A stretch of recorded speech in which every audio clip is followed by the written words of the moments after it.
My 17th birthday began the same way too many of my mornings did, with the kind of silence that makes you wonder if anyone would notice if you simply vanished. The Ramirez house, 4 stories of polished wood and curated luxury, always echoed with noise when my stepmother and half-siblings were home.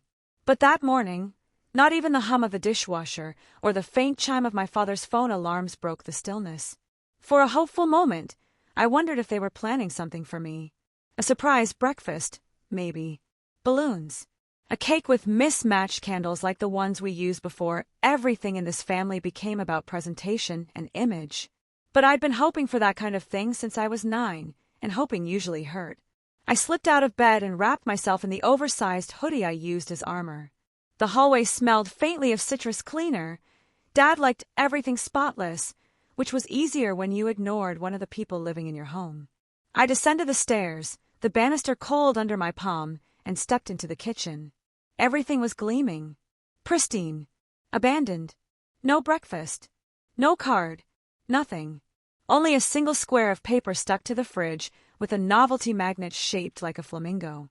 The handwriting belonged to my stepsister, Marisol. Sharp loops, dramatic flourishes, as if her words needed to take up extra space. Don't come to the Harbor Club tonight. Dad doesn't want any awkwardness. Stay home. You know why. I read the note twice, then a third time, even though there was no hidden message, no softening beneath the cruelty. Nothing she wrote ever had layers. My phone buzzed on the counter, startling me. I expected it to be a promotional text or some pointless notification. Dad had never once texted me happy birthday. But the message came from an unknown number. Happy birthday, Lena. We need to talk soon. M.E. I frowned. No one I knew had those initials. But something about the message, the calmness of it, the certainty, made a shiver race down my spine. The house felt colder now. Not physically, but emotionally, like the temperature dropped as reality settled in. They'd left before sunrise. My father, my stepmother, my siblings, all at the Harbor Club, celebrating some business deal Dad had bragged about for weeks. And they'd chosen today, my birthday, to make it clear I wasn't welcome. I had grown used to being on the margins. In family photos, I was the blurred figure on the far edge. In conversations, I was the one politely ignored. Dad had explanations ready whenever it became too obvious. You're more independent than the others. You don't need as much attention. You understand I'm busy. But the truth was simpler. I had become a reminder of the life he had before he reinvented himself. A life he rarely acknowledged. A life that included my mother. I opened the drawer beneath the microwave, the one I used as a hiding place, and withdrew an old photo tucked beneath loose batteries. My mother and me, her holding me close, her smile bright, even though she'd already been sick when the picture was taken. Tell me I'm imagining this, I whispered to the empty room. But nothing answered, and silence never lies. I thought being ignored was the worst thing my father could do, until I found the documents he never meant for me to see. By noon, I had exhausted every distraction possible, rearranging my bookshelf, cleaning the same surface 3 times, and scrolling social media until my eyes blurred. Anything to avoid thinking about the note on the fridge. But the message from the unknown number, M.E., lingered at the back of my mind like a whisper I wasn't ready to hear. It was only when the power flickered, a common occurrence in this old house despite its extravagance, that I wandered toward my father's office. The door, normally locked, stood slightly ajar.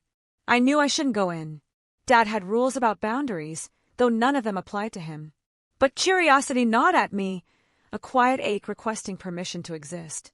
The office looked staged for a magazine, mahogany desk, leather chairs, geometric art sculptures meant to signal refined taste.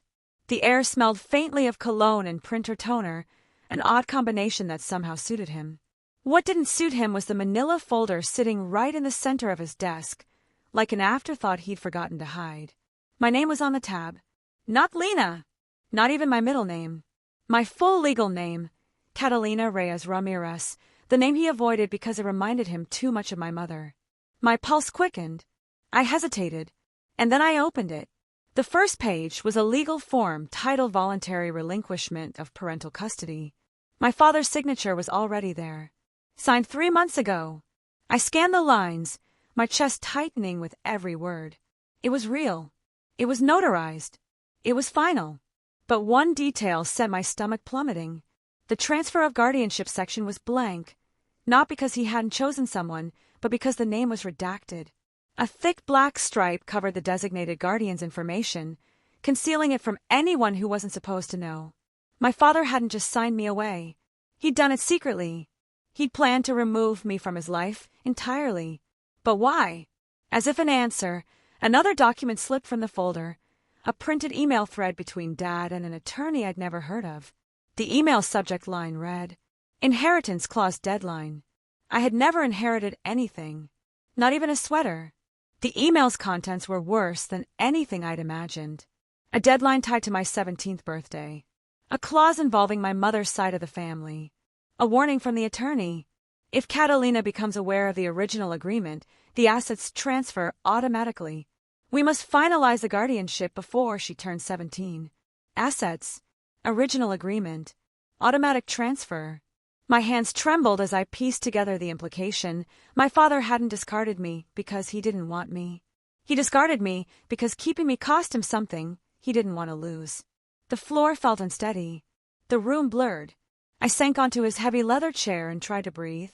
My father had always taught me that power belonged to those who controlled information. But he had just forgotten one thing. Information leaks. The moment the doorbell rang, I thought my father had returned, but instead, it was the woman whose name had been hidden beneath that black stripe. When the doorbell rang at 7:08 p.m., the sky outside had already sunk into a deep blue, and the house felt emptier than ever. I approached the foyer cautiously, half expecting my father's angry silhouette. But instead, a woman stood beneath the porch light, tall, refined, with gray-streaked hair pulled into a loose twist. Her coat looked expensive in a subtle way, the kind of elegance that didn't need labels. She offered a small, tentative smile. "Catalina." No one called me that except teachers on the first day of school. "Yes." I opened the door a few inches. "Who are you?" "My name is Marisol Encina," she said gently. "I was your mother's closest friend. And as of this morning, I am your legal guardian." My breath caught. She reached into her satchel and retrieved a sealed envelope. "Your father's signed custody documents were processed today. He designated me as guardian months ago. I'm sorry you found out this way." I stepped back. "Why would he choose you? I've never met you." She hesitated, studying my face with a softness that felt foreign. "Because he didn't want you ending up with someone who would tell you the truth. And he assumed I wouldn't find you in time." She entered the house without pushing her way in. She simply waited until I stepped aside. In the living room, the golden lamplight softened the angles of her face. She carried herself with quiet confidence, the opposite of my father's performative power. "I knew your mother before she married your father," she began. "We worked together, she in finance, me in project development, back when the ArcTech Foundation was still small." I froze. ArcTech was a massive tech philanthropy network now. I had seen its logo on billboards and humanitarian ads. I never knew my mother had been involved. "Your mother helped build the foundation," Marisol continued. "She designed its funding model, its scholarship system, its sustainability clauses. She even negotiated the founding assets." She paused, inhaling deeply. "And she left all of her shares to you." My heartbeat stumbled. She did what?" "Your mother wanted to ensure you had independence, protection. She knew your father was ambitious, brilliant, but unreliable in the ways that mattered. When she became ill, she updated her will to secure your future." A chill raced across my skin. "And my father hid that? For 17 years. Why?" "Because once you turned 17, her shares, worth considerably more now, would shift to you irrevocably. A timed inheritance.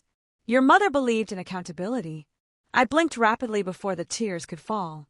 "He tried to get rid of me to stop it." "Yes." Her expression tightened, grief and anger woven together. "He planned to separate you legally before the deadline. If no guardian activated the clause on your birthday, your mother's shares would revert to the foundation's board. Not to him.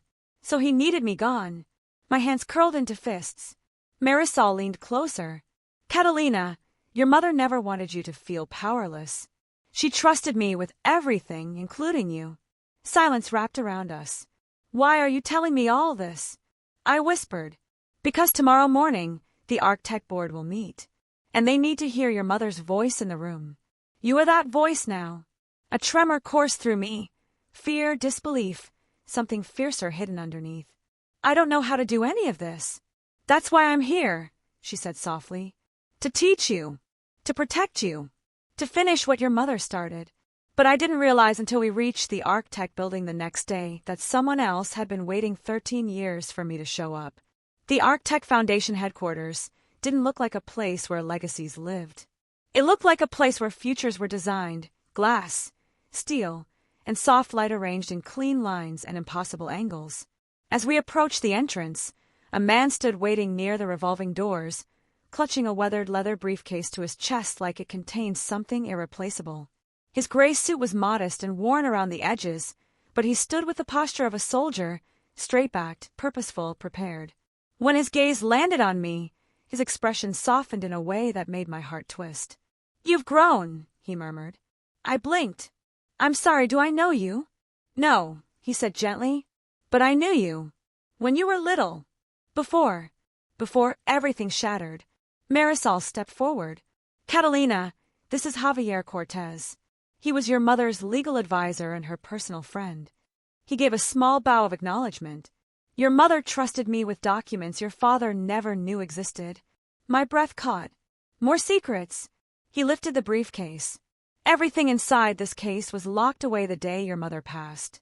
Only 2 people could request it, your guardian or you on your 17th birthday. And now, I whispered, it belongs to you. We entered a private conference room lit by a skylight that washed the table in a clean white glow. Javier placed the briefcase on the table and clicked open the brass latches with slow, deliberate movements. Inside lay a leather-bound notebook, a stack of legal letters, a data chip, and a sealed envelope addressed simply, for Lena. When she's ready. My throat tightened. She wrote to me. She prepared many things, Javier said. Your mother anticipated the possibility that your father might suppress her wishes.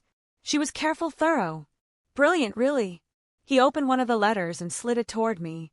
This is the original agreement she drafted with Architect's founders. It outlines the asset structure and your rights.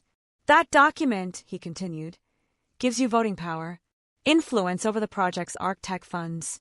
Your mother wanted you to shape the world she believed in. I stared at the papers, the weight of it all pressing down. What if I'm not who she thought I'd be? I whispered. Marisol placed a steady hand over mine.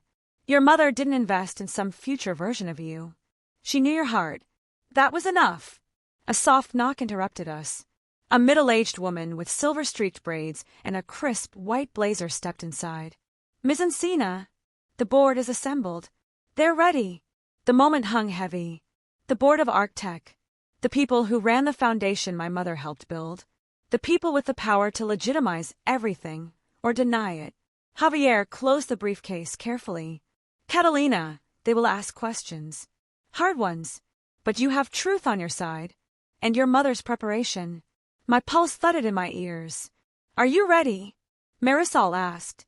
No, I admitted. But I'm going in anyway. The meeting should have been straightforward, but the man sitting at the head of the table wasn't a stranger. He was someone my father swore had died years ago. The Architect boardroom was nothing like the cold formality of my father's corporate spaces. Here, the circular table eliminated hierarchy. The sunlit windows made the room feel grounded, and the members, scientists, entrepreneurs, community leaders, watched me not with skepticism, but with quiet curiosity. Except for one. At the head of the table sat a man in his late 60s, with silver hair, dark skin, and an earthy calmness in his posture that belied the intensity of his gaze. I stopped breathing. I knew that face, that voice, that name, from my father's stories, from hushed tones, from the whispered phrase, he's gone. Forget him. Catalina, Marisol murmured. This is Dr. Matteo Espino, co-founder of Architect. My pulse hammered. My father had told me Dr. Espino died 13 years ago in an overseas accident. He said it casually, dismissively, a footnote in a larger story about business transitions. The man sitting here alive was anything but a footnote. Dr. Espino stood, his expression softened by something I didn't understand. "I am honored to finally meet you," he said, voice steady warm. "Your mother spoke of you often." I swallowed. "My father said you were gone." Something flickered in his eyes. Not surprise, but sorrow and anger intertwined. "Your father tried to remove me," he said simply. "When I refused to support certain financial decisions he made after your mother's illness, he created rumors. It was easier to erase opposition than address it. Erase. A pattern." The room quieted. Marisol stepped forward. "We're here to activate the Reyes Clause, the inheritance agreement signed by Amelia Reyes before her passing. Catalina is prepared to claim her position as beneficiary." A board member raised a cautious hand. "We will need confirmation of authenticity." Javier opened the briefcase and laid out the notarized documents. "You'll find her signature, witness statements, timestamp filings, and even her personal notes regarding the clause." Eyes widened around the table. "These are genuine," another board member whispered. Dr. Espino nodded once. "I recognize her handwriting anywhere." He turned to me. "Catalina, do you know what your mother intended when she created this clause?" I inhaled shakily. "Not fully. She wanted the foundation to remain anchored in purpose. She believed you, and only you, would carry her moral clarity." Moral clarity? My hands trembled. Another board member asked gently, "How aware are you of your father's actions regarding these documents?" I looked around the table and felt something shift. I wasn't invisible here.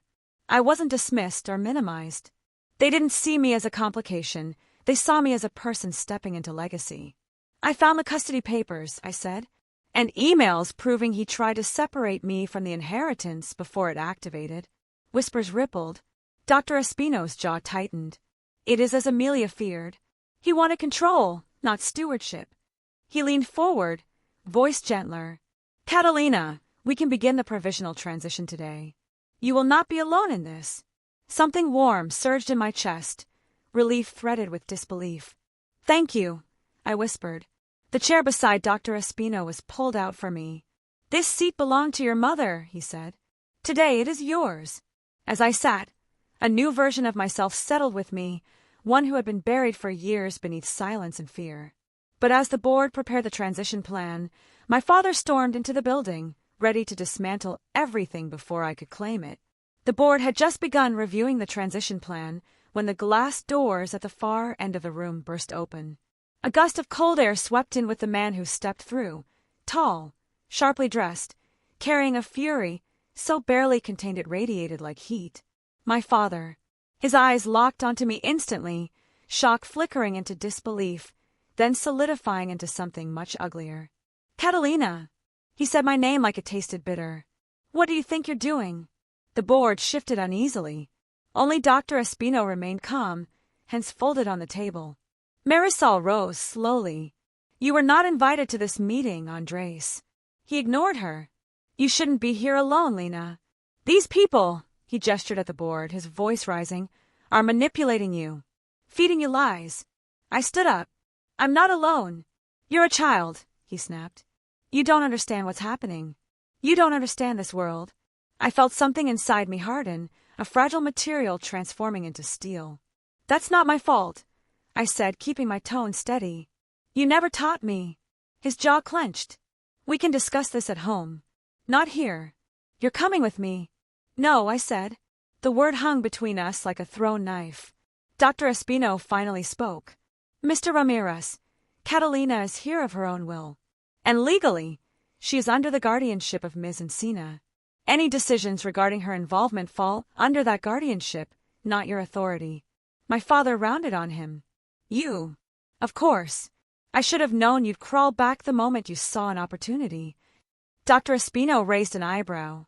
"Interesting choice of words, considering I am the one who couldn't be bought or buried." The tension spiked so sharply the air felt electric. "Andres," Marisol interjected, stepping between us, "you signed away your custody rights months ago. Catalina is no longer under your legal care. She has every right to be here." He scoffed. "You expect me to believe that signature is legitimate? That she," he jabbed a finger toward me, "knew anything about this?" His rage wasn't just anger. It was fear dressed as authority. I saw the documents, I said. Every page. Every email. Every lie. His face went pale. You planned to sever legal ties, so I couldn't access my mother's inheritance. That inheritance isn't yours, he shouted, losing control. It's part of a system you don't understand. You would ruin everything. Or restore it, Dr. Espino countered calmly. My father slammed his hand on the table, rattling the water glasses. She is not equipped for this. She is emotional, unstable, barely passing her classes. Humiliation burned through me, but I didn't look away. Maybe I wasn't passing because I didn't matter to you, I said softly. Maybe invisibility becomes a habit when you've lived inside it long enough. Silence swallowed the room. A board member whispered, Is this typical behavior? Marisol answered, yes. Another asked, and this was the man managing the foundation's largest distribution contract. Javier cleared his throat. Some of the discrepancies we found align with irregularities tied to Mr. Ramirez's financial approvals. My father froze.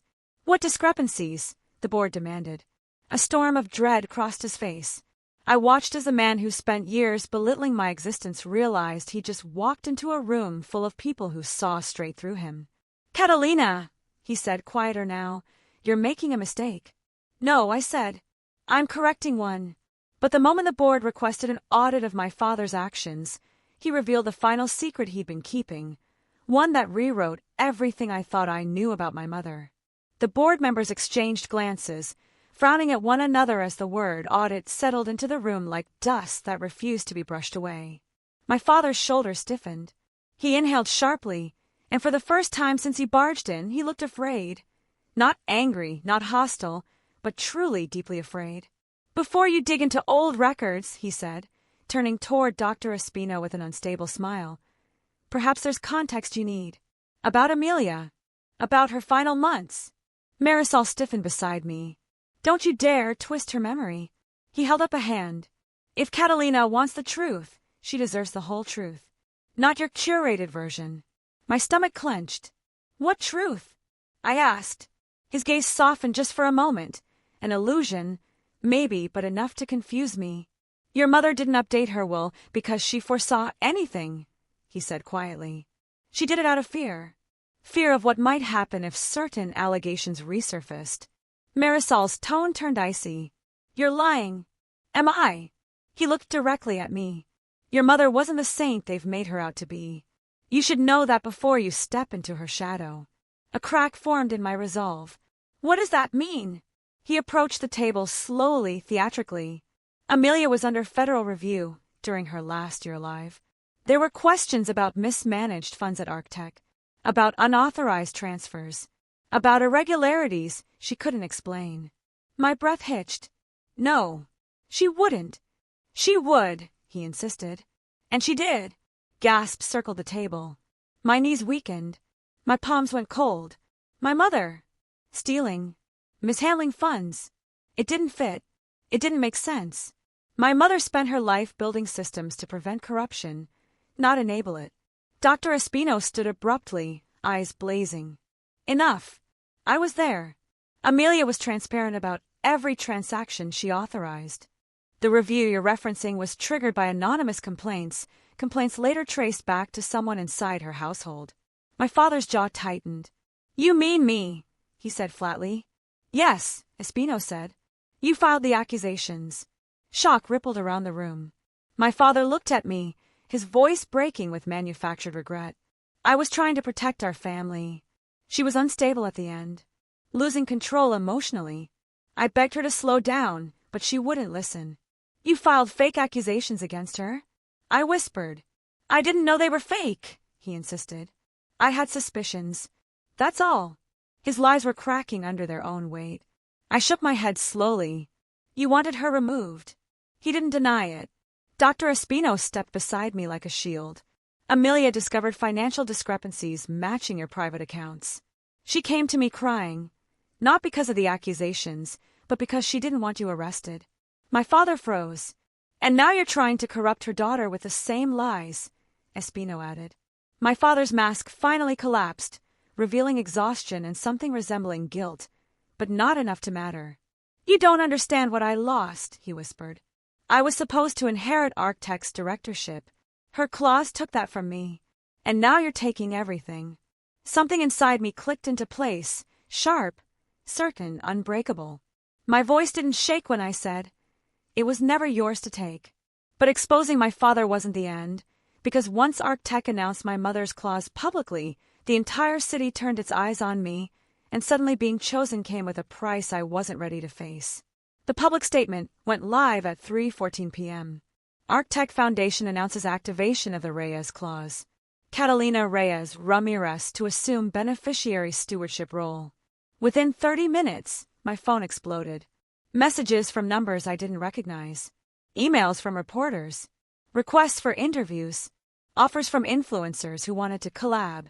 Even my school, usually indifferent to my existence, sent a polite email requesting a meeting with the principal to discuss your new public responsibilities. Public responsibilities.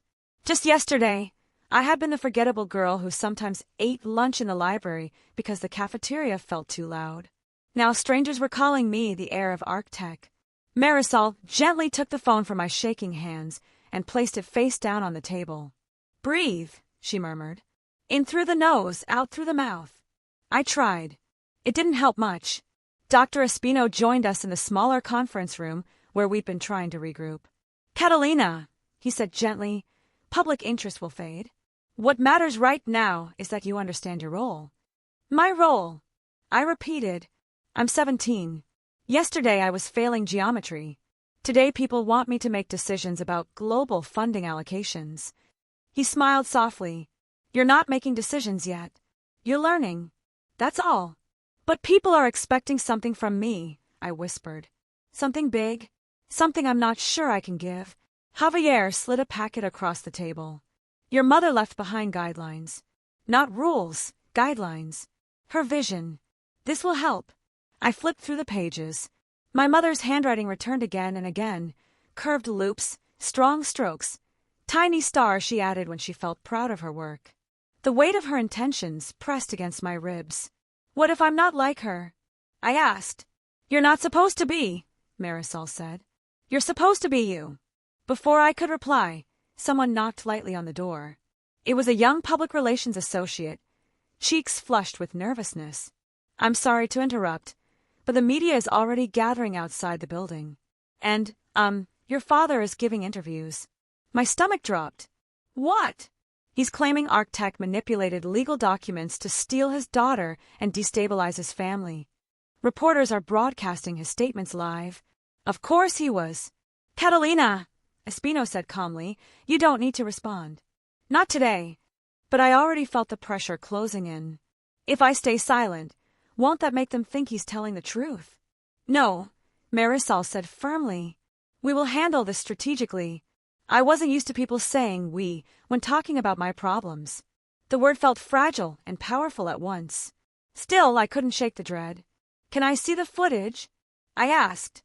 The PR associate handed me her tablet. There he was, my father, standing on the steps of the courthouse, looking disheveled but convincingly wounded. "My daughter is being misled," he said to cameras. "She's emotionally vulnerable. These people took advantage of her and twisted my attempts to protect her into something sinister." He wiped his face with a handkerchief, theatrically. "All I've ever wanted is what's best for her." I felt Marisol stiffen beside me. Espino muttered, "He hasn't changed." My father continued, voice trembling in just the right way. "I'm terrified for her safety. Terrified she's being coerced." Coerced. The same word he used on my mother. I lowered the tablet. "He's turning the whole city against me." "No," Marisol corrected gently. "He's turning the city against a version of you that no longer exists." But when school resumed the next morning, I discovered that public scrutiny wasn't just on the news. It had followed me straight into the hallways I once hid in. When I stepped through the front doors of Eastbridge High the next morning, conversation didn't simply pause, it collapsed. People nudged each other. Whispers snapped like rubber bands. A few students dropped their eyes when I looked at them, but most stared openly, as if I'd sprouted wings or horns. The girl who once blended into the background had become the headline everyone wanted to dissect. I walked slowly, scanning the familiar lockers and posters and fluorescent lights. Nothing had changed physically, yet everything felt foreign. Someone hissed, "That's her," as I passed. Another muttered, "Imagine inheriting a whole foundation and still eating cafeteria pizza." A boy from my chemistry class called out, "Hey, Arch-Tech girl, you hiring?" Laughter. I pulled my hoodie tighter around me, wishing I could disappear into its fabric the way I used to. But that version of me was gone. I made it to my locker before someone tapped my shoulder. I turned to find Camila, my lab partner, not quite a friend, but the closest thing I had. "Lena," she whispered, "are the rumors true?" I swallowed. "Which ones?" "All of them, apparently. The clause, the foundation, the board meeting. Your dad freak out." I winced. "Mostly true." She blinked rapidly, absorbing that. "Okay. Wow. Okay. If my dad even raised his voice at a PTA meeting, I'd combust." "But you," she shook her head, "you survived a televised meltdown." Despite myself, I snorted. "I didn't survive it. I'm still processing." "That's fair." She hesitated. "Do you want company at lunch?" "You don't have to say yes." Just offering. The kindness stunned me more than the whispers had. "Maybe," I said softly. "Let me get through the morning first." She squeezed my arm before heading to class. My next obstacle appeared near the main staircase. Mr. Garrison, the principal, flanked by the guidance counselor. "Ms. Ramirez," he said with a carefully measured smile. "May we speak with you?" I followed them into his office, where a folder already lay open with my name on it. "We want to support you," the counselor began, "but given your situation, we're concerned about the attention you're receiving." I braced myself. "We'd like to offer a temporary alternative schedule," she continued. "Online instruction, private tutoring, whatever eases the pressure." It was a considerate gesture. A kind one. And yet, something inside me rebelled. "No," I said. They exchanged surprised looks. "I won't hide," I clarified. "Not anymore." The counselor frowned gently. "Lena, being visible is not the same as being safe." "I know," I said. But disappearing was worse. The principal leaned back, regarding me with new eyes. "You're stronger than we realized." I wasn't sure that was true, but I nodded anyway. When the bell rang, I stepped back into the hallway, and that was when he appeared. Mateo Vargas, captain of the debate team, apparently incapable of minding his own business, and notoriously devastating with words. He stopped right in front of me, crossing his arms. "Catalina Reyes," he said, voice smooth and annoyingly confident. "I have questions." Of course he did. "I'm not doing interviews." "This isn't for the newspaper," he said. "It's for me." I stared at him. "Why would I owe you anything?" "You don't." He shrugged. "But you intrigue me." "Not interested," I muttered, stepping around him. His voice followed me. "People don't change overnight. But you did. I want to know why."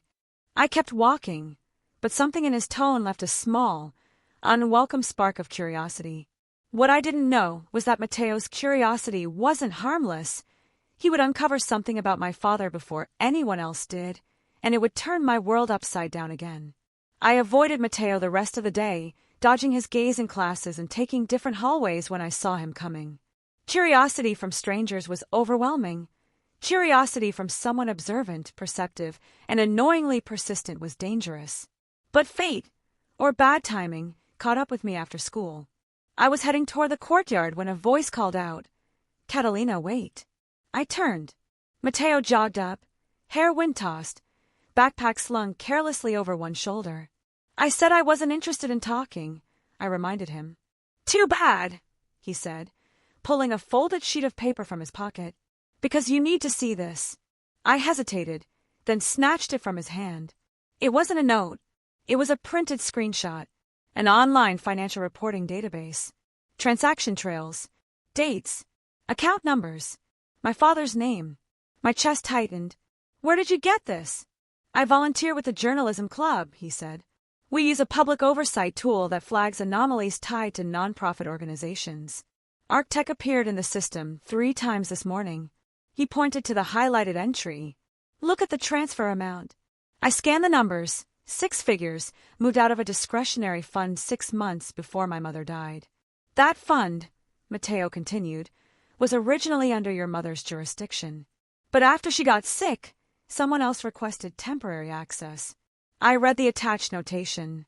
Access granted to A. Ramirez, household proxy. My blood chilled. It could be innocent, Mateo said gently, but the request disappeared from the public archive 2 years later. I only found it through a mirrored server. I swallowed hard. Why are you showing me this? Because you're walking into a war you don't fully see yet, he said. And I don't like watching people get blindsided. I don't need your help, I muttered, though my voice wasn't convinced. He studied me. Maybe not, but you deserve the truth. I squeezed the paper so tightly it wrinkled.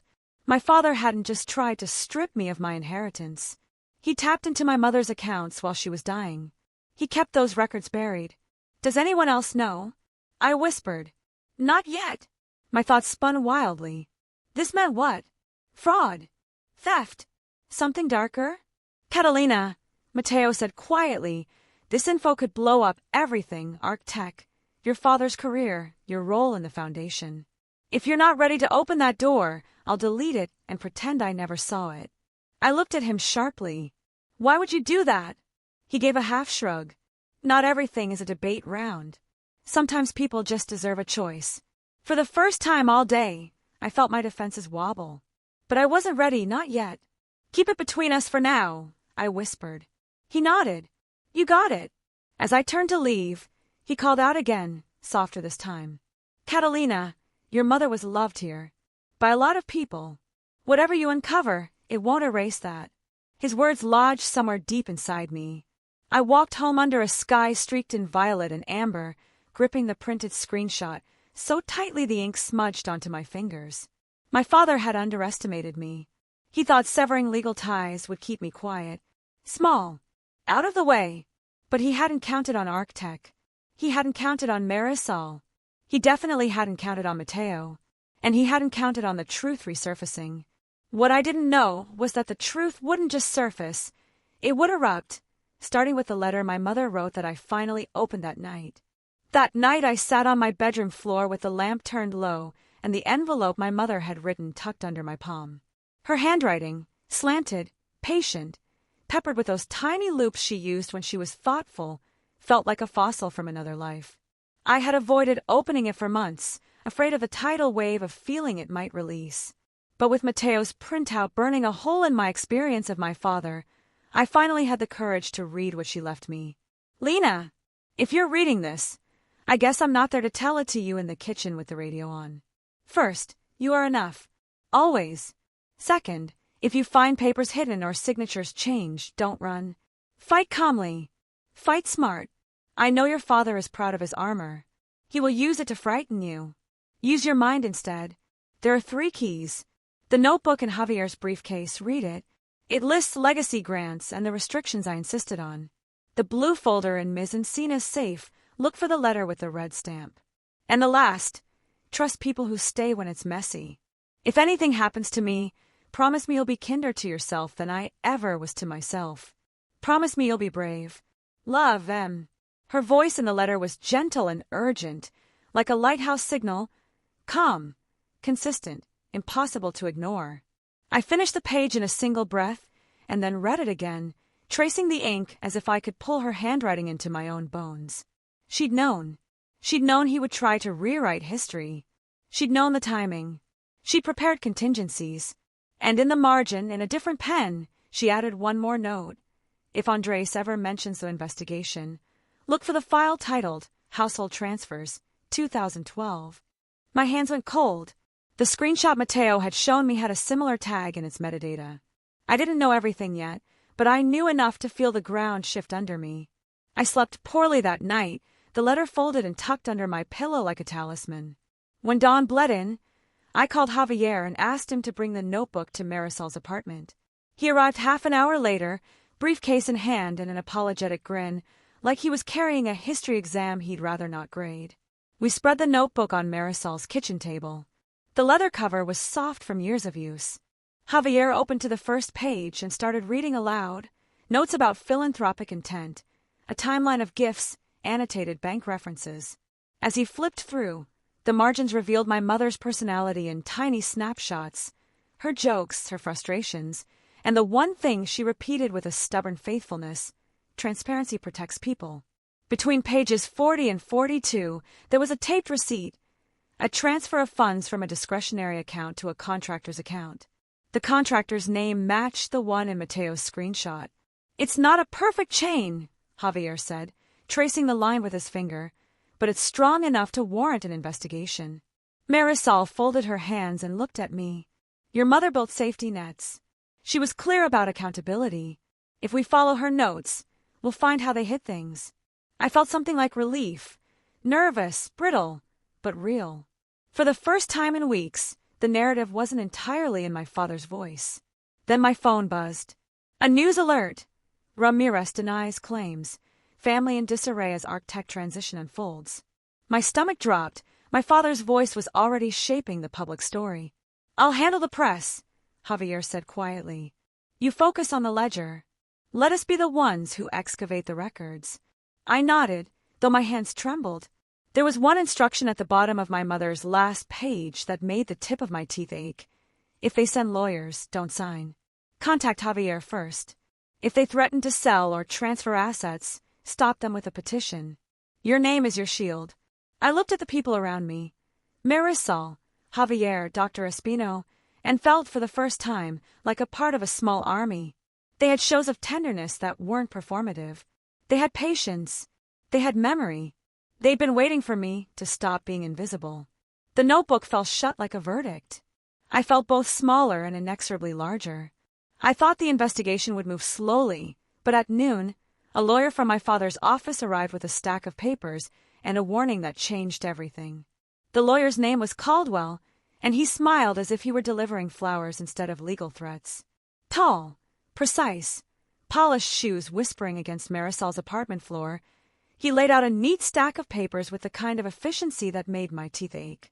"My client requests that you refrain from public statements while certain family matters are resolved," he began, voice buttery.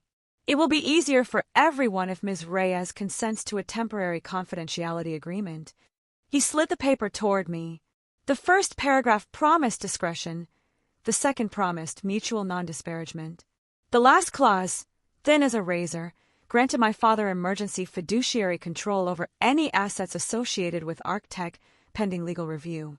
"You can't do that," Javier said at once. "She is the beneficiary. You have no legal ground to demand control." Caldwell's smile did not falter. "We're simply proposing a pause while we clarify ownership. It will save everyone headache and expense." Marisol looked at me. Her eyes said plainly, "Don't sign." I felt every option like a live wire. If I signed, they could stall the transfer indefinitely.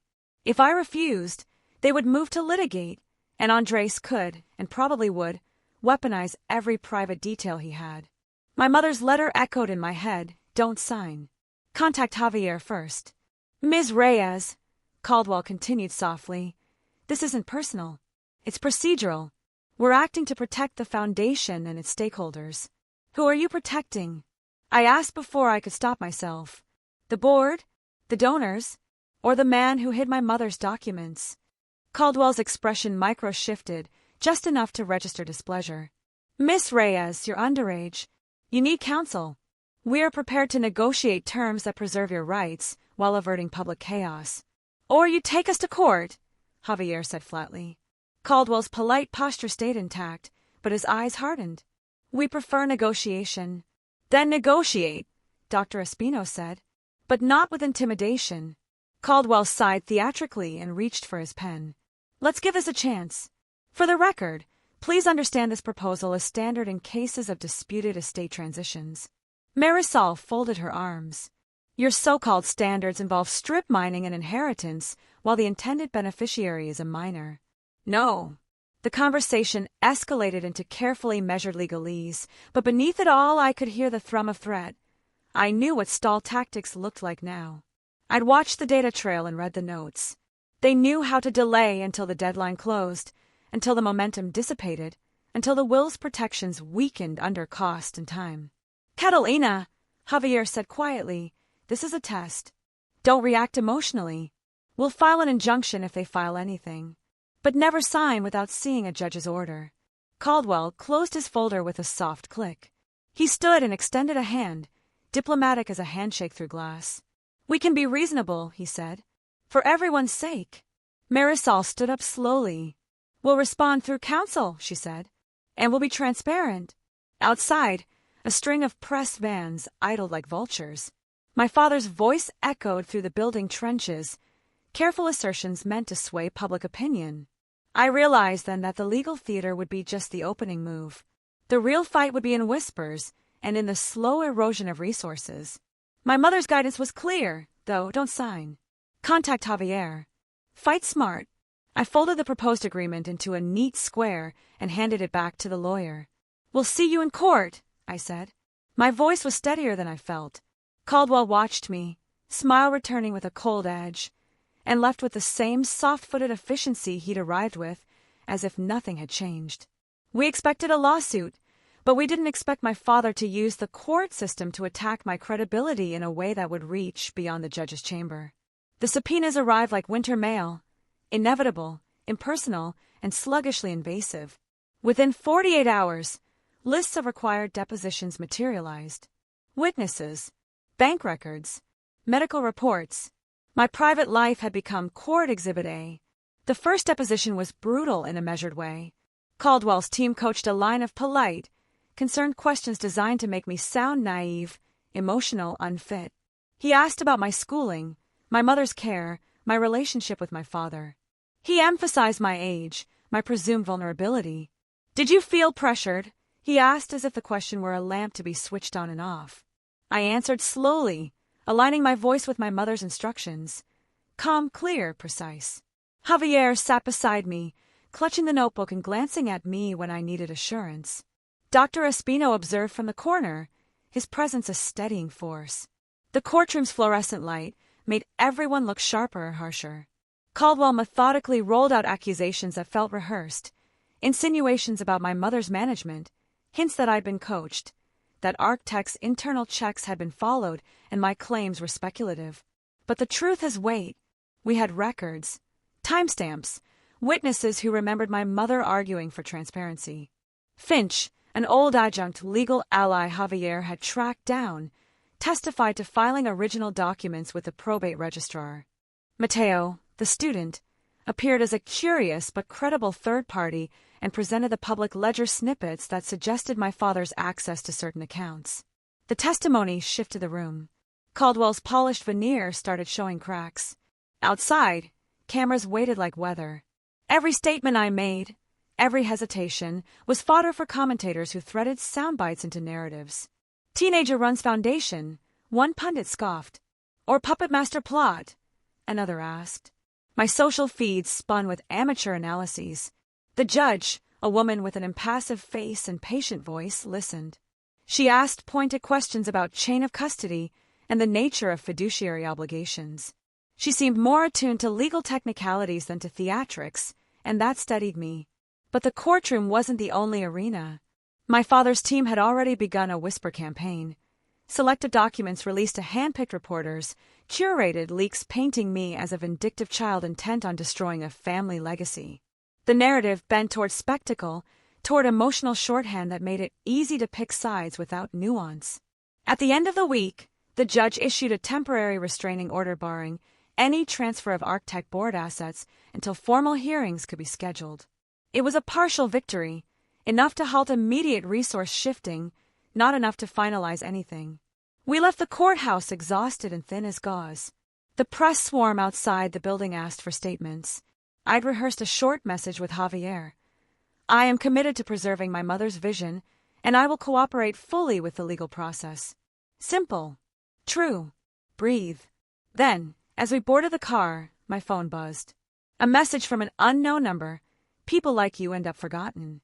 Don't ruin the name that keeps you clothed."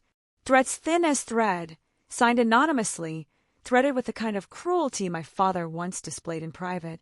I felt a tug between fear and resolve. The court had given me a breathing space, but the city had already chosen its sides. Legal victories would be technical. Public trust would be harder to earn. That evening, we gathered in Marisol's living room and strategized. The plan became practical: transparency, steady updates, emphasizing my mother's documented legacy. We drafted op-eds, scheduled interviews, and set up a secure channel for whistleblowers. We were building a narrative anchored in facts, not headlines. As midnight approached, I sat by the window and watched the city lights blur. The battle had moved from paper to people, from quiet rooms to 1,000 murmurs. I felt tired in places I hadn't known existed. Then, a week later, an unexpected ally appeared, someone from my father's inner circle who had the power to change the case forever. The man who found me in the cafe that morning could have been a ghost from the past. Thin hair combed back, calloused hands, a face that had spent more evenings in boardrooms than in sunlight. He introduced himself as Diego Morales, once an operations manager at Arctech and, according to him, someone who had stepped away in disgust years before. "I'm not here to make headlines," he said, sliding into my booth like a man dropping a confession. "I'm here because of Amelia." He held no fanfare, just a folder and a steady gaze. "Your mother didn't leave breadcrumbs. She left a dam. But a crack opened when the wrong people started digging." I listened, wary. Diego had been in my father's orbit once. His willingness to come forward felt like a risk, not a miracle. "Why now?" I asked. "Why risk this?" His face folded. "Because some things can't sleep forever. And because I couldn't live with the part one played." He told a story full of small betrayals, contracts signed with vague deliverables, consultants whose invoices were inflated, a string of shell companies that made payments look legitimate on the surface. He gave names and dates, and with each one, a darker picture of my father's management emerged. "Amelia raised concerns," Diego said quietly. "She kept meticulous notes. She wanted the board to act, but," he paused, "the board was compromised." "What do you mean, compromised?" Marisol demanded. Diego's jaw set. People were bribed. Influence was bought through shell grants that looked charitable but funneled money back into private accounts. I didn't see it all at first. I saw it after I traced a chain that led right back to the family holdings. My mouth went dry. "Why are you telling me this? Why not go to the authorities years ago?" "I tried," he said simply, "and the evidence vanished. I lost my job. I almost lost my home. I left because I couldn't watch them kill the thing Amelia built. But hiding doesn't absolve me. Now I want to help fix it." He slid the folder across the table. Inside were bank reconciliations, invoices with suspicious addresses, and a transcript of a conversation, one that suggested my father had orchestrated certain transfers to accounts that later funded personal expenses. Diego's voice was steady, not heroic. "You don't need to forgive me. You just need this." Marisol stared at the documents, then at me. This is the kind of corroboration a prosecutor would salivate over. Javier looked grim, flipping through pages. "If authentic, this ties internal transfers to personal enrichment. It's the proof we need for criminal referral." I felt a cold clarity. The fight was no longer only about my inheritance. It was about accountability, about whether a legacy built on philanthropy could be masked as a personal slush fund. "Are you safe, Diego?" I asked. "If people find out you came to us." He smiled, small, rueful. "I've packed a bag. I've learned to expect lying low. But I couldn't live with the secret any longer." We spent the next 48 hours verifying. Javier cross-referenced the invoices. Mateo used his oversight channels to validate public records. Dr. Espino vouched for the authenticity of the signatures. When we felt confident enough, we forwarded a carefully compiled dossier to the district attorney's office with a request for a formal inquiry. The moment the packet left our hands, a jolt of adrenaline hit me. Electric, terrifying, irreversibly real. My phone buzzed with more messages, reporters asking for comments, private investors requesting emergency calls, and an anonymous tip that a contingency plan was being prepared at my father's firm. Diego stayed with us that night. He boiled pasta in Marisol's modest kitchen like an old friend returning, and I watched him move through the apartment with a careful sort of ease, his presence both a threat and a comfort. At midnight, I read the last line of my mother's letter aloud. "Trust people who stay when it's messy." Diego had stayed. So had Marisol. So had Javier, Dr. Espino, Mateo.